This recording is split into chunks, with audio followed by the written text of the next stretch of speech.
안녕하세요. 진갈래 학사입니다. 오늘은 엽산에 대해서 한번 알아보려고 합니다.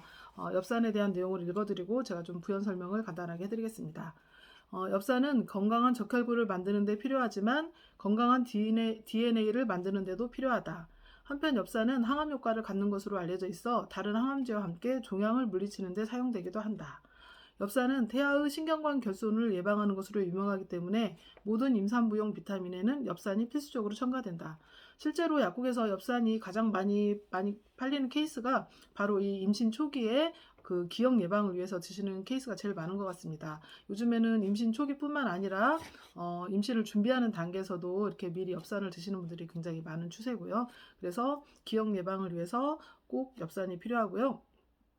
엽산은 여성의 생식기계 건강을 위해서도 매우 중요하다고 합니다. 산부인과에서 자궁경부암 검사를 받아 비정상 판정을 받은 여성은 의사로부터 자궁경부암의 전 단계, 즉 자궁경부 이형성증이라는 진단을 받게 된다.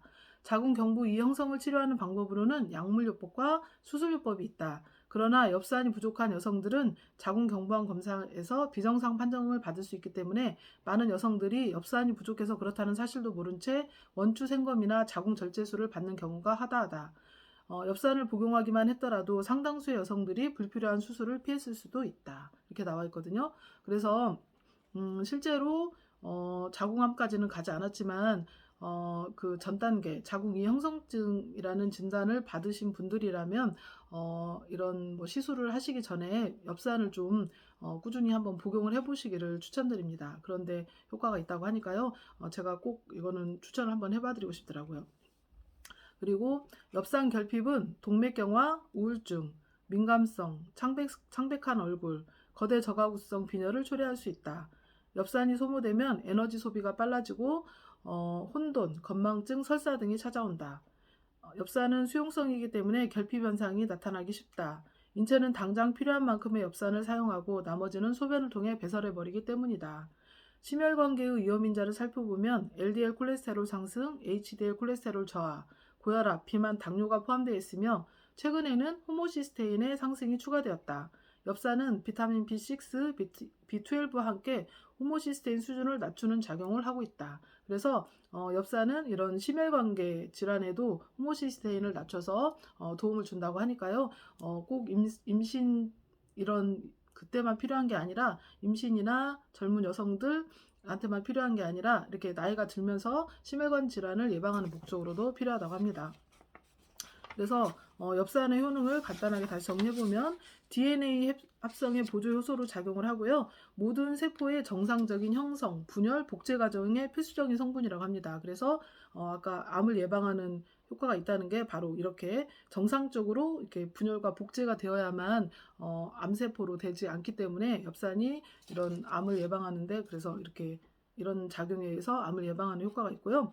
또 태아의 정상적인 성장 발달에 관여하므로 임신 중에 꼭 필요하다. 그리고 두뇌가 필요로 하는 영양 성분이라고 합니다. 그래서 뇌에서 생기는 뇌에서 오는 여러 가지 그런 질환들, 뭐 우울증이라든가 불면증 뭐 이런 거에도 좀 도움이 된다고 하니까요.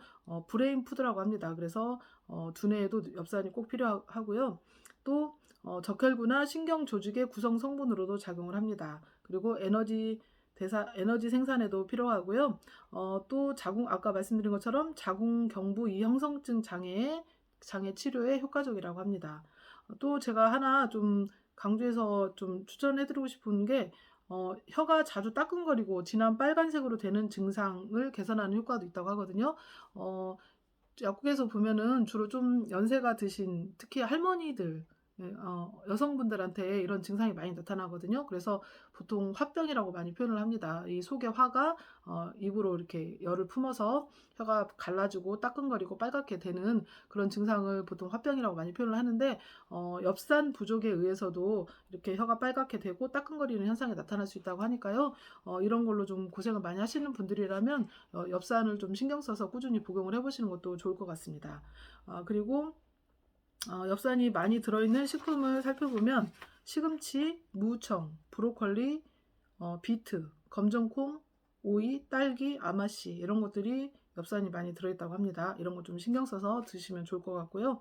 엽산의 하루 용량은 보통 400에서 800 마이크로그램을 섭취하면 되고요. 실제로 엽산 이렇게 단일 제제를 보면 800 마이크로그램 정도가 많이 들어 있습니다. 또 임신 중에 드셔야 할 용량이 800 마이크로그램이기 때문에 그래서 많이 들어 있고요.